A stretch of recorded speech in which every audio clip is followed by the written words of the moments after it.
Assalamualaikum everyone. I hope you all are fine. So dear students, I welcome you all to Study Station. In the previous video, we have discussed stylistics and approaches to literature. In this video, we are going to explore another important topic related to stylistics, which is foregrounding.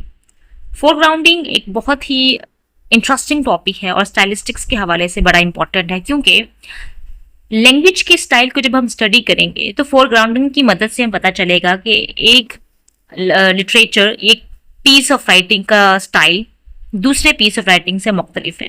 फोरग्राउंडिंग एक technique है, basically ये technique भी है और एक device भी है that make specific elements of a text more noticeable और प्रोमिनेंट। क्योंकि इस डिवाइस के जरिए हम किसी टेक्स्ट के स्पेसिफिक एलिमेंट्स, खास एलिमेंट्स को नोटिसेबल और प्रोमिनेंट बनाते हैं, नुमाया और काबिल तवज्जो। देखिए, फोरग्राउंडिंग ये जो लफ्ज है ना, इसका मतलब क्या है? फोर का मतलब होता है आगे, ग्राउंड का मतलब है जमीन। तो ऐसी कोई चीज जो आपकी आंखों के सामने आए और फौरन से आपकी अटेंशन, सेंटर ऑफ अटेंशन बन जाए और आपकी सारी की सारी अटेंशन उस चीज पे फोकस करे, तो वो होती है फोरग्राउंडिंग। यानी आपने कोई टेक्स्ट पढ़ी, आपने कोई नज़म या कहानी पढ़ी और सडनली कुछ ऐसी चीजें हैं जो आपकी बार बार तवज्जो का मरकज बन रही हैं और वो आपको बार बार उस चीज की तरफ लेकर जा रही है और आपके अंदर एक क्यूरियोसिटी और एक सेंस ऑफ इंटरेस्ट पैदा कर रही है। तो इट मीन्स कि वो स्टाइलिस्टिक डिवाइस है जो आपको उस टेक्स्ट के साथ जोड़े हुए हैं। तो दिस इज ऑल अबाउट फोरग्राउंडिंग, यानी कि ऐसी टेक्स्ट के अंदर चीज जो आपकी अटेंशन को अपनी तरफ अट्रैक्ट करे।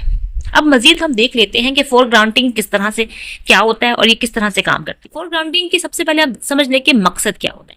मकसद क्या है कि टू इवोक इमोशंस, रीडर के इमोशंस को इवोक करना यानी उभारना। उसके बाद टू क्रिएट एम्फेसिस, टेक्स्ट पे जोर देना किसी चीज पे।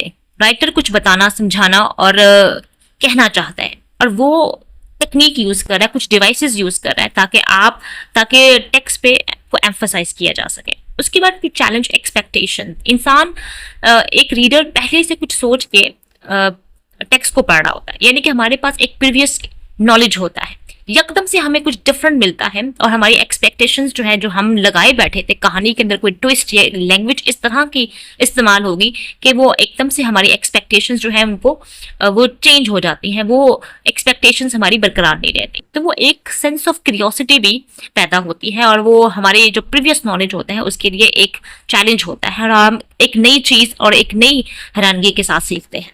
उसके बाद to make the reader think. Foregrounding का मकसद ये है कि जो रीडर है वो सिर्फ टेक्स्ट को पढ़े ना, बल्कि वो टेक्स्ट को पढ़ के सोचे। उसके अंदर एक सोच का मादा उजागर होना चाहिए, वो टेक्स्ट में पूरी तरह इन्वॉल्व और एंग्रोस हो, मगन हो और वो उसकी गहराई में जाए। और लैंग्वेज जो है वो टूल का काम देती है, क्योंकि लैंग्वेज की मदद से ही हम चीज़ों को समझने की कोशिश कर रहे हैं और किस तरह से लैंग्वेज हमें चीज़ों की अंडरस्टैंडिंग हमारे अंदर डेवलप कर रही है, किस तरह से हमारी अंडरस्टैंडिंग अवेयरनेस इंक्रीज करती है। तो यहाँ पे लैंग्वेज एक बड़ा इंपॉर्टेंट टूल है जो कि रीडर के लिए जरूरी है, लैंग्वेज की कैरेक्टरिस्टिक्स को समझना।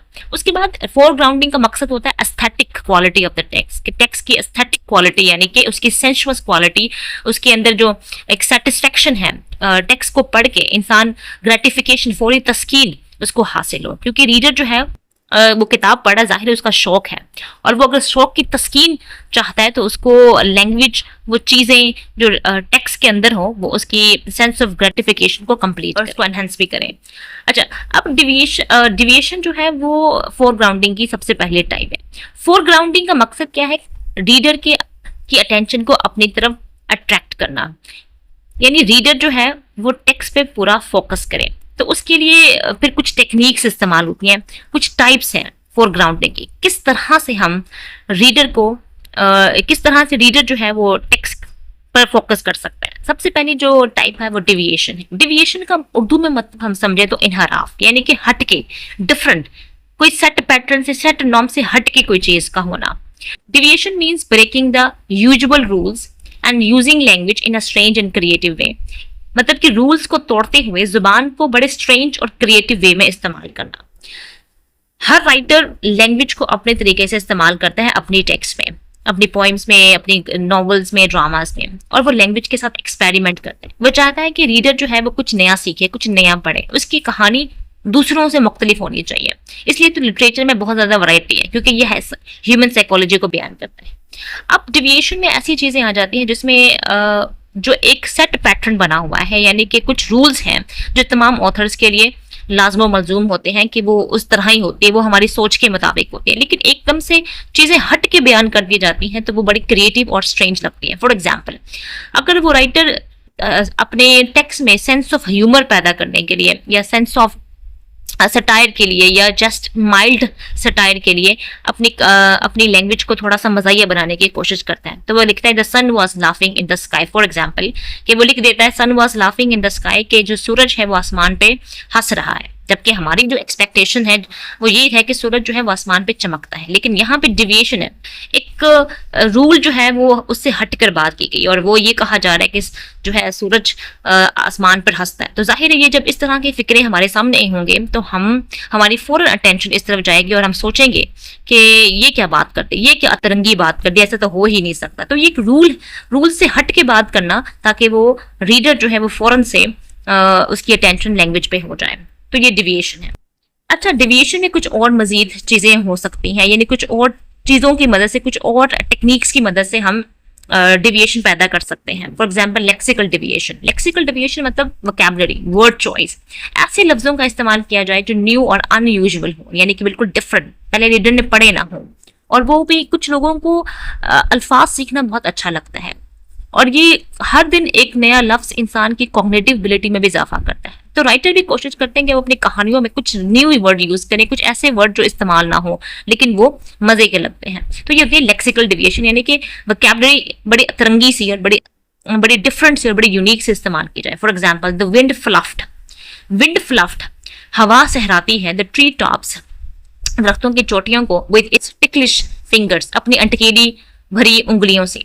अब देखिए इसमें विंड फ्लफ्ड, इस तरह के ट्री टॉप, टिकलिश, ये तमाम वर्ड्स जो हैं वो डिफरेंट वर्ड है, जो कि हमारे कॉमन कम्युनिकेशन में, जनरल डिस्कशन में इस्तेमाल नहीं होते, हम इस तरह के अल्फाज इस्तेमाल नहीं करते। लेकिन यहाँ पे एक वैरायटी दिखाई गई, एक डिविएशन दिखाया गया, अनयूजुअल वर्ड्स का इस्तेमाल सिखाया गया, और पूरा का पूरा कॉन्सेप्ट ही बड़ा अतरंगी सा है और बड़ा एक एस्थेटिक सेंस क्रिएट कर रहा है। The wind fluffed the tree top with its ticklish. इसी तरह ग्रामेटिकल डिविएशन होती है।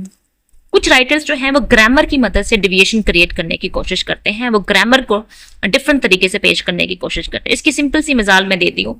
Example, she do the dance. यहाँ पे देखें, डू जो है बेसिकली नहीं आता, यहाँ पे डज आता है, क्योंकि हम ही, शी, इट के साथ डज का इस्तेमाल करते हैं। तो कुछ ग्रामेटिकल डिविएशन होते हैं, यानी ग्रामर को डिफरेंट तरीके से या उसके नॉर्म्स को, उसके रूल्स को नजरअंदाज किए बगैर, नजरअंदाज किए हम राइटर जो है वो डिफरेंट पैटर्न यूज कर रहा होता है, सेंटेंस स्ट्रक्चर बना रहा होता है। इसके अलावा ग्राफोलॉजिकल डिविएशन होती है। ग्राफोलॉजिकल डिविएशन से मुराद ये होता है कि एक सेंटेंस, एक पैराग्राफ आपके सामने है, एक स्टोरी आपके सामने है, वो टेक्स्ट जो है उसमें पंक्चुएशन का किस तरह इस्तेमाल किया गया है, किस तरह से सेमीकोलन, कॉमा या और भी बहुत सारी इसमें चीज़ें आ जाती है ग्राफोलॉजिकल डिविएशन में। जैसे कि I carry your heart with me, इसमें देखिए आई जो है ये स्मॉल लेटर, जबकि आई इसमें बड़ा आना चाहिए, कैपिटल होना चाहिए। तो ये छोटी छोटी चीजें जो होती हैं ये नॉर्म से हट के होती हैं। तो ये डिविएशन, इस तरह की भी डिविएशन समटाइम्स हमारी रीडर की अटेंशन को अपनी तरफ। दूसरी टाइप फोरग्राउंडिंग की है पैरालेलिज्म। पैरालेलिज्म का मतलब होता है कि मतवाजी, बराबर चलना। इसकी मैं आपको एक छोटी सी एग्जांपल इस तरह देती हूँ कि फॉर एग्जांपल मैं दीपालपुर से साहिवाल का सफर करती हूँ कार में, मेरी जो सिस्टर है वो ट्रेन में सफर करती है। तो हमारी डेस्टिनेशन एक है, लेकिन हमारा सफर एक है, लेकिन हमारे रास्ते मुख्तलिफ होंगे। हमारी जो सोर्स, जो हमारा ट्रांसपोर्टेशन होगी वो डिफरेंट होगी। यानी एक चीज बराबर, दो चीजें बराबर चल रही हैं लेकिन मुख्तलिफ डायरेक्शन में चल रही है। इट मीन, ये तो मैंने आपको जनरल से एग्जाम्पल दी है। यहाँ पे लिंग्विस्टिकली हम बात करें कि रिपीटिंग अ पैटर्न, एक पैटर्न का बार बार रिपीट होना। It means that using the same structure और साउंड अगेन एंड अगेन, एक ही स्ट्रक्चर को या साउंड को बार बार इस्तेमाल करना, बराबर मतवाजी तौर पे इस्तेमाल करना, उसे हम कहते हैं पैरेललिज्म, यानी कि साथ साथ चलना। सिंटैक्टिक स्ट्रक्चर, इसमें सिंटैक्टिक स्ट्रक्चर जो है वो पैरेललिज्म आ जाता है, जिसमें हम देखते हैं कि सेंटेंस का स्ट्रक्चर है वो जो बार बार रिपीट हो रहा है। For example, I came, I saw, I conquered. मैं आया, मैंने देखा और मैंने फतह कर लिया। अब ये जो सेंटेंस है इसमें आप देखें कि सब्जेक्ट वर्ब और सब्जेक्ट वर्ब का स्ट्रक्चर रिपीट हुआ है। इसे ये रिपीट पैटर्न है, ये रिपीट स्ट्रक्चर है, तो ये पैरेललिज्म है जिसमें सिंटैक्टिक यानी कि सेंटेंस कंस्ट्रक्शन को। इसके बाद लेक्सिकल पैरेललिज्म, इसमें वर्ड्स को रिपीट किया जाता है, जैसे कि हैप्पी बर्थडे, इसमें 3 दफा वर्ड इस्तेमाल किए गए, तो ये भी लेक्सिकल पैरेललिज्म यानी कि वर्ड वोकैबुलरी को बार बार रिपीट करना जिससे रीडर जो है वो। उसके बाद फेनोलॉजिकल पैरेललिज्म में साउंड को रिपीट किया जाता है। For example, Peter picked a pack of pickled papers. P का जो साउंड है यहाँ पर बार बार रिपीट किया, पीटर में पी, पिक्ड में पी, पैक्ड में पी, पिकल और पेपर्स में भी पी। तो फोनोलॉजिकल पैटर्न में जिसमें साउंड को बार बार रिपीट किया जाए। So this is all about the foregrounding and types of foregrounding. लेकिन मैं जाने से पहले आपको एक छोटा सा फिक्रा दूंगी और आपने आइडेंटिफाई करना है कि which type of foregrounding has been used in this paragraph. Charles Dickens का एक बहुत मशहूर नॉवल है A Tale of Two Cities. उसकी ओपनिंग लाइन है, It was the best of time. It was the worst of time. It was the age of wisdom. It was the age of foolishness. It was a epoch of belief. It was a epoch of incredulity. इस छोटे से paragraph में आप मुझे बताएं कि कौन सी type of फोरग्राउंडिंग इस्तेमाल की गई, आया कि डिविएशन इस्तेमाल किया गया या parallelism. Thank you so much for watching this video. I hope you have understood this concept well.